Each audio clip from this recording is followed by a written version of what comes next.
Good evening. It's hard to believe that 50 years has passed since that fire. It just doesn't seem that long ago to me, but I guess I'm getting older. And there isn't many of us left that were on that first response. A little side note, my wife's brother was in town, and he had his kids there, and so the next day I was going to take them to go see the Apple Company game, and that didn't happen. And I had a hard time explaining to them that the theater burned down, and they wouldn't believe me. But anyway, I was fairly new in the job at that time. I had been on about 2.5 years, and when I came to work that morning, I was reassigned from the pumper and became the driver of the ladder truck, or the aerial apparatus. We called it the snorkel, which was a elevated platform that reached 85 feet in the air. There were 2 of us on that apparatus at the time. My officer was Lieutenant Jim Williams and myself. And so for the most part of that day, we spent drills going out and driving, setting up, and practicing until we both felt comfortable with what we could do with that apparatus. I don't remember the exact time that fire came in, but I think it was somewhere around midnight. And when we rolled up, there was smoke coming from the building, and the incident commander assigned us to go to the roof. Our job was to ventilate the roof. Now, the reason we ventilate the roof is to let all the hot smoky gases out from the top, allowing the firefighters to come in from below and be able to seek out and extinguish the fire.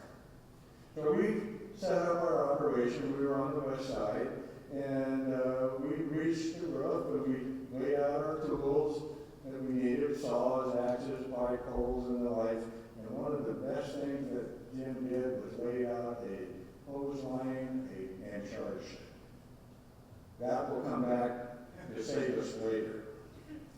We began to start cutting holes, and that was very hard work in this type of a roof and everything. So after a while, we had a couple of small holes cut, and then said, let's take out the skylight. So we took out the skylight, and that kind of opened things up. And then there was a doorway also on the west side that we opened up. That was a kind of an access to the roof.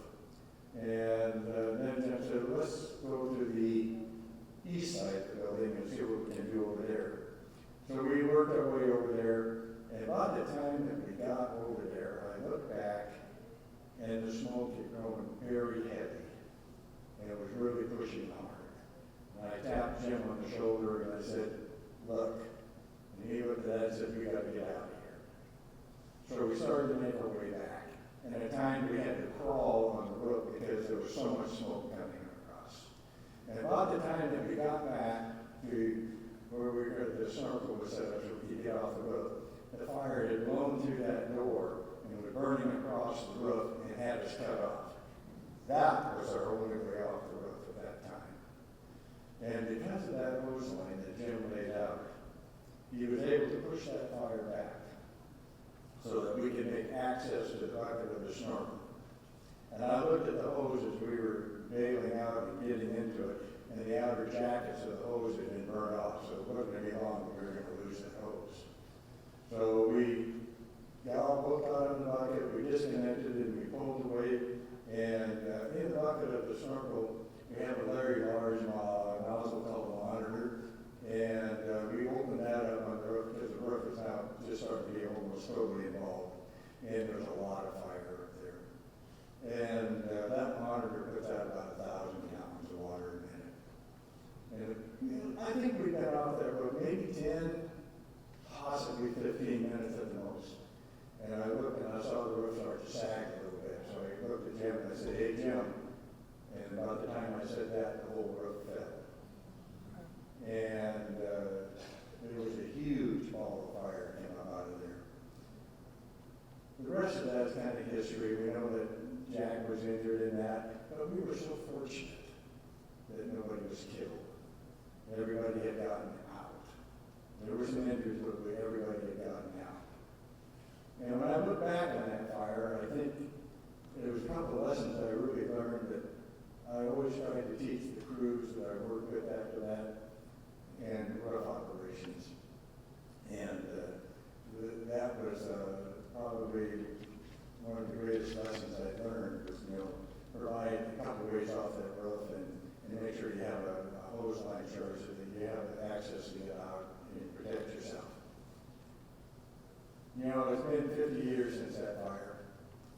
And every time I come into this theater for an event,